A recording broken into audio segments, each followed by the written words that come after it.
त्यांच्या गळ्यात थोडंच पडायचं. मला काय करमत नाही का त्यांच्या गळ्यात पाडल्याशिवाय, असं काही नाही. त्यांनी तिथून अंमलबजावणी केली तरी काय हरकत. काल संध्याकाळी मग कोणीच आलं नाही. नाही ते येतो येतो म्हणत असते, पहिल्यासारखं असतं. बघू काय काय होतं. आज पुन्हा आज वाट बघू.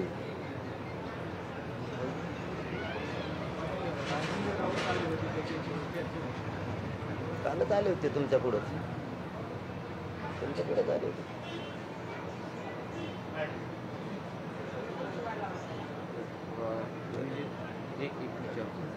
तुम्ही जे बेसिक असं सांगताय की सगळे सोयऱ्यांच्या संदर्भात, पण सगळे सोयऱ्यांबद्दल चर्चा होईल तुमच्या प्रत्यक्ष येऊन, पण इतर ज्या मागण्या आहेत शिक्षणासंदर्भातल्या, नोकऱ्यासंदर्भातल्या, गुन्हे मागे घेण्यासंदर्भातल्या, त्या संदर्भात तरी काल जे आले होते लोक, त्यांचा काही संवाद झाला आहे का? तुमचा झाला होता का? त्यांना तुम्ही काय सांगितलं? काल पत्र त्यांनी दिलं होतं तहसील ऑफिसने, तुम्ही पण त्यांना सांगितलं. आम्ही बघितलं त्या पत्रात की सगळे सोयरे या संदर्भात सरकारने निर्णय घ्यावा, मग मी उपोषण मागितो असं तुम्ही त्याच्यामध्ये लिहिलं होतं. तोपर्यंत माघार नाही. पण इतर मागण्यांच्या संदर्भात काही विशेष चर्चा झाली का? त्या अगोदर पण विचार केला पाहिजे. त्याच्यावर लिहिलंय मी. ते असं 8-9 मागण्या जे आहेत त्याचे तात्काळ अंमलबजावणी करा, स्पष्ट लिहिलेले. त्यामुळं मी मागणार थांबच, नको कशाला बस नको काय, मी थांबच.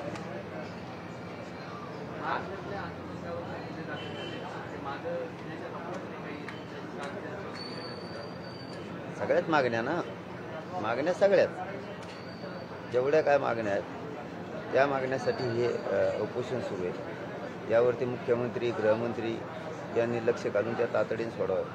मराठा समाजाच्या भविष्याच्या मागण्या आहेत आणि या राज्यातल्या सगळ्या एसपींना आणि गृहमंत्र्यांना सुद्धा सांगतो की जे जातीवाद या नावाखाली जे जिल्ह्यात विनाकारण काय गोष्टी चालल्या, मराठ्यांच्या पोराला हाणमारसुद्धा सुरू आहे.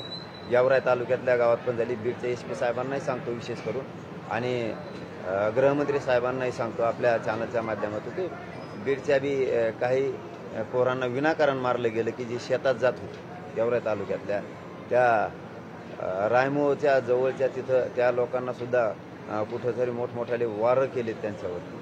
इकडं लोकांना सांगायचं स्टेटस ठुलं म्हणून आम्ही इकडं बंद पाळतो आणि तिकडं बंद पाळतो. कोणीतरी एखाद्या अर्ध्या पोरानं ठेवला असेल म्हणजे काय आमचा सगळा समाज तसा नाही. तुम्ही सगळ्यांनी ते सुरू केले. बरेचसे असे माजलगाव तालुक्यात झाले, बीड तालुक्यात सुद्धा या गोष्टी घडल्यात. जरा याला आवर घाला. हे गृहमंत्र्यांना आणि बीडच्या एसपी साहेबांना सांगतो मी, याला जरा आवर घातला तर बरं होईल. कारण हे जातीवाद म्हणायचं मराठ्यांना आणि मराठ्यांच्या पोराला गोरगरिबाला मारत राहायचं सारखं, हे जर आवर घातला तर चांगलं होईल. हे माझी विनंती एसपी साहेबांना आणि महाराष्ट्राच्या गृहमंत्र्यांना, जर आवर घाला या गोष्टीला बरं होईल. उगा खोट्या काहीतरी नावाखाली एखाद्यावर काहीतरी आरोप रचायचा आणि त्या नावाखाली पुढं मोर्चे अमकं तमकं करत राहायचं, त्याने काय मराठा समाजावर काही फरक पडणार नाही. परंतु जरा त्याच्यावर आवर घातला तर चांगलं राहील.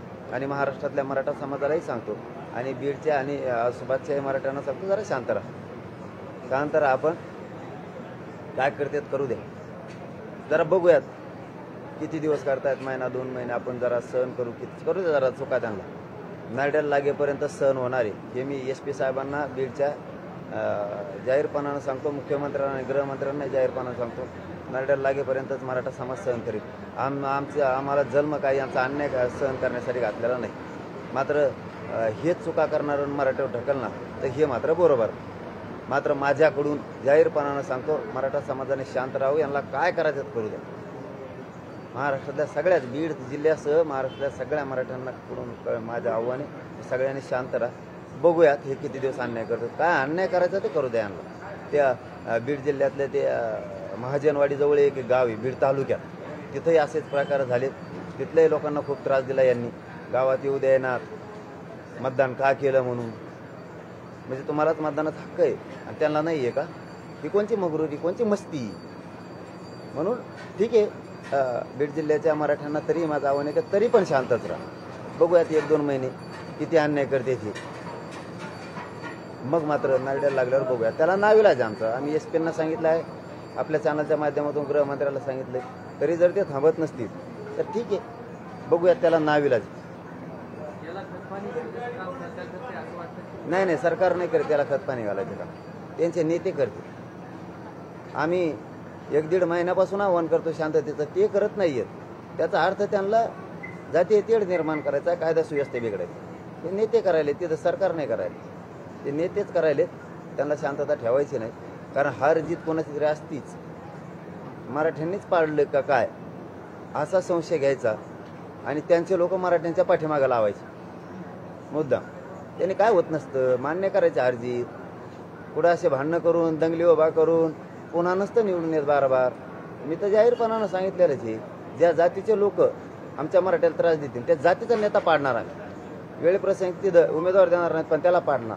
आल्याच विधानसभा जवळ, कोण कोणाचं काय आहे ना, त्यांचे ते भाषणात जरा म्हणते जणू, मला ऐकायला मिळाले भाषणात म्हणते जणू कोण कोणाचं आहे, आमच्या मागं कोण खंबीर उभा आहे.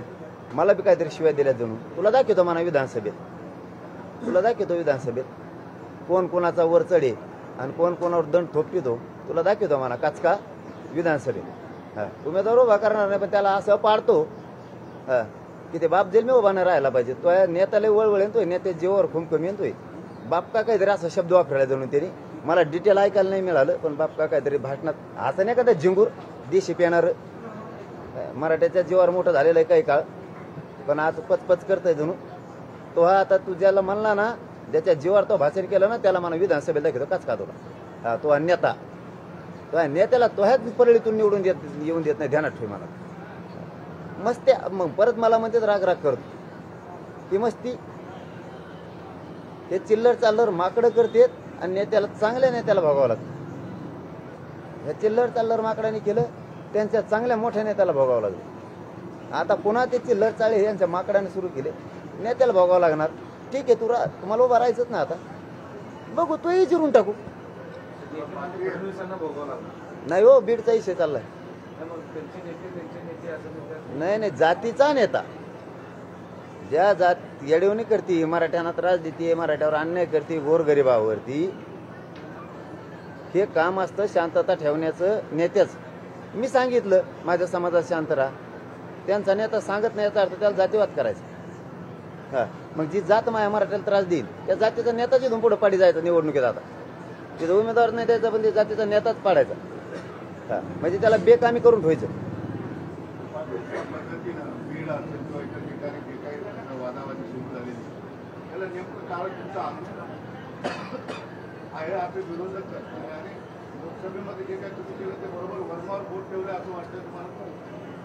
नाही त्याच्यात नाही मोजणारा माणूस, म्हणजे त्यात गिनती नाही करत मी कधी. पण आता हार जीत असते ते मान्य करावं लागतं. कधी तो मला वाटतं मॅच निवडून यावं असं कुठं असतं का? कधी मॅच निवडून यावं, कधी मॅच निवडून यावं, एखादा बार पाडावं बी जमत नाही का? म्हणजे तुम्ही एकत्र आले की जातीवाद नाही ना, आम्ही एकत्र आले की जातीवाद. या संकुचित वृत्तीमुळे ही वेळ आली त्यांची, या आपल्या बुद्धीमुळे वेळ आली त्यांची. आम्ही म्हणजे ते एक गठ्ठा मतदान करते त्यावेळेस जातीवाद नाही. मराठ्याने एखाद एक गठ्ठा मतदान केलं तुम्ही जातीवादी, मग तुम्ही आम्ही तुम्हाला हाणायला लागली, ही वृत्ती हो तुमची. मग मराठ्याने ठरवलेलंच, ज्या जातीचा माणूस गोरगरीब मराठ्याला त्रास देईल त्या जातीचा नेता पाडी जायचा इथून पुढे. म्हणजे आधार द्यायला कुणी राहत नाही. तसं आता विधानसभेला नेते पाडू काय करावं मग? आता त्याला जे त्रास देईन ना जात, त्या जातीचा नेता इथून पुढे लय ताकत्याने पाडायचा. आता लय ताकत्याने पाडायचा. आता घासाघिशी बी नाही झाली पाहिजे. खपक्याच पाहिला दानक्यातच पाडा पाहिजे. आता काही मराठी आमच्या मतदानाला बाहेर नाही निघत, कारण त्यांना वाटतं ह्यो बी मला पास नाही, ह्यो बी नाही, दोन्हीला नाही करायचं म्हणून होतं. इथून पुढे तसं नाही करायचं. हे आपल्या लोकांच्या मागा लागतात ना, 100% बाहेर निघायचं. आता कोणी नेता पास असू नाही तर नसू, ज्याला पाडायचं ना त्याला पाडायसाठी ताकदीनं बाहेर यायचं. बाहेर गावाला गेलेले नाही बी यायचं. आता कोणी जत्राला जायचं नाही, खेत्राला जायचं नाही, पण ते नेता पाडी जायचं. आता हे काम करायचं, तेव्हा आपले लोक, आपली जात मराठ्यांची सुखी राहील.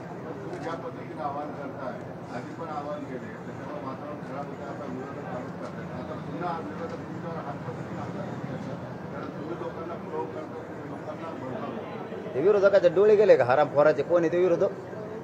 त्याचे का डोळे गेले का? हे काय चाललंय? आमच्या लोकांना, रायमोच्या लोकांना मारले, त्या महाजनवाडी बीड तालुक्यातल्या लोकांना तिथं तलवारीनं मारले, पाटोदा तालुक्यात मारले, आष्टी तालुक्यात आमच्या लोकांना मारले, शिरूर तालुक्यात रायमोला मारले, गेवराई तालुक्यात एक गाव इथं आत्ता काल परवा झाले ते मारले. तिथे का डोळे गेले? कोणी ते हरामखोरी विरोधक? त्याला दिसत नाही की माजलगावच्या पोराला मारले, केजच्या पोराला मारले तालुक्यातल्या त्या, ते दिसत नाही कोणी ते हरामखोरी विरोधक? मी आव्हान केलंय 1.5-2 महिन्यापासून मराठ्यात शांत राहा म्हणून. त्यांच्या नेत्याचं काम आहे त्यांच्या जातीला आव्हान करायचं शांत राहा म्हणून. ते कोण विरोधक तुम्ही म्हणतात त्यांनी आरोप करायला पाहिजे त्या नेत्यांवर की तुम्ही का आव्हान करत नाही. तो जरांगे पाटील आव्हान करतो शांततेचं, तुम्ही का करत नाही? ते मजा बघत येत, परदेशात जाऊन झोपत येत आणि इकडे धिंगाणा लावून दिलाय. कळत नाही का लोकाला? लोक काय येडे आहेत काय? शेवटी आजही मी सांगतोय पुन्हा पुन्हा, SP साहेबाला बीडच्या आणि गृहमंत्र्यांना, यांना आवर घाला, यांना आवरा, वेळीच आवरा यांना. महामराठा शांत आहे. आजही मी पुन्हा आवाहन करतोय प्रेसच्या माध्यमातून की मराठ्यांनी 1-2 महिने शांत राहा. हे किती चुका करतात करू द्या, हे खोटं बोलतेत, सोशल मीडियाला आमकं टाकलं आणि तमकं टाकलं, हे टाकीत तवा एकासाठी टाकीत तर मग मी कोणाला पाडा म्हणलो का? कोणाला निवडून आणू म्हणलो का? काय घोषणा होत्या त्या दिवशी कलेक्टर ऑफिस समोर? मस्ती आहे का? मला मी काय केलं? पाड म्हणलो का तिला? काय राव? तरीही मी माझ्या मराठा समाजाला आवाहन केलेलं आहे, शांत राहा.